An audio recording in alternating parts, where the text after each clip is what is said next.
Hello class, what's up? It's Raj here. So today we are discussing about the class 8, chapter 13, that is known as Light. NCRT, National Council of Education Research and Training Program are there. So what makes things visible? कौन सा ऐसा चीज़ होता है जो कि हम लोग को visibility देता है यानी दिखता है? We see objects when light reflected from them enter our eyes. जब हमारी आंखों में लाइट जाता है और ऑब्जेक्ट से होते हुए जाता है तब जाके वो ऑब्जेक्ट जो होता है क्लास वो हम लोग को नज़र आना स्टार्ट होता है. So on the basis of that objects are the two types. दो टाइप के ऑब्जेक्ट्स होते हैं क्लास. पहला है आपका luminous objects, give their own light. ठीक है, वो खुद का लाइट देता है, जैसे सन हो गया क्लास, आपका कैंडल है, बल्ब है. These are the example of luminous objects. ठीक है.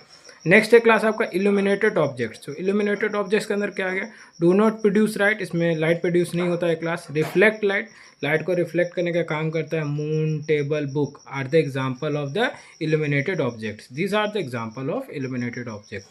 Next we are talking about class reflection of light. अगर रिफ्लेक्शन ऑफ लाइट की बात करें क्लास तो ये क्या होता है, reflection is the bouncing back of light from a surface. Reflection क्या होता है क्लास, अगर टकरा के कोई चीज़ वापस आ रहा है class, bouncing back of the light from a surface, surface से होते हुए, उसको हम लोग रिफ्लेक्शन ऑफ लाइट बोलते हैं क्लास. और कुछ इंपॉर्टेंट टर्म्स है क्लास इसके अंदर में, वो हम लोग देखेंगे. इंसिडेंट रे है. इंसिडेंट रे किसको बोलते हैं, रे फॉलिंग ऑन द सरफेस. अगर कोई रे सरफेस के ऊपर फॉल कर रहा है यानी गिर रहा है तो वो आपका इंसिडेंट रे हो गया क्लास. रिफ्लेक्टेड रे का अगर बात करें तो रे दैट बाउंस बैक, अगर बाउंस बैक कर रहा है, रिफ्लेक्ट होने के बाद बाउंस बैक हो रहा है तो उसको रिफ्लेक्टेड रे बोलते हैं क्लास.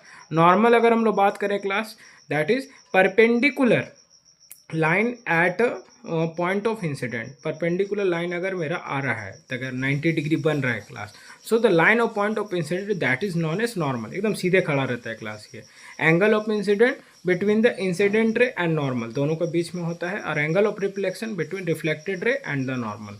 ठीक है क्लास. उसके बाद है क्लास लॉज ऑफ रिफ्लेक्शंस का बात करें class. What is the laws of reflection, अगर एंगल आई इक्वल से आपका एंगल आर के बराबर में होगा जिसको हम लोग लॉज ऑफ रिफ्लेक्शन बोलते हैं क्लास. जिसमें क्या होता है class, incident ray, reflected ray. ठीक है, जो इंसिडेंट रे होता है क्लास इसके अंदर में रिफ्लेक्टेड रे होता है. And normal lie in the same plane, same plane के अंदर में जाता है. ऐसा नहीं कि कुछ अदर्स उसके अंदर में आ गए या फिर अदर्स में चला गया, एक नॉर्मल प्लेन के यानी सेम प्लेन के अंदर में ये चीज़ होता है क्लास. उसके बाद है क्लास आपका टाइप्स ऑफ रिफ्लेक्शंस के बारे में बात करूँ क्लास तो ये क्या हो गया, रेगुलर रिफ्लेक्शन जो होता है क्लास, उसमें रेगुलर रिफ्लेक्शन और भी टाइप्स देखेंगे इसमें. स्मूथ सरफेस में होता है, पैरेलल रिफ्लेक्टेड रे है, क्लियर इमेज फॉर्म्ड होता है. और एग्जांपल है आपका मिरर. अगर रेगुलर रिफ्लेक्शंस की अगर बात करें, स्मूथ सरफेस पे होगा, एकदम स्मूथ रहेगा सरफेस. पैरेलल रिफ्लेक्टेड रे रहेगा, ऐसा नहीं है कि आपका हॉरिजॉन्टल वर्टिकल ये सब पैरेलल ही रहेगा. क्लियर इमेज फॉर्म जो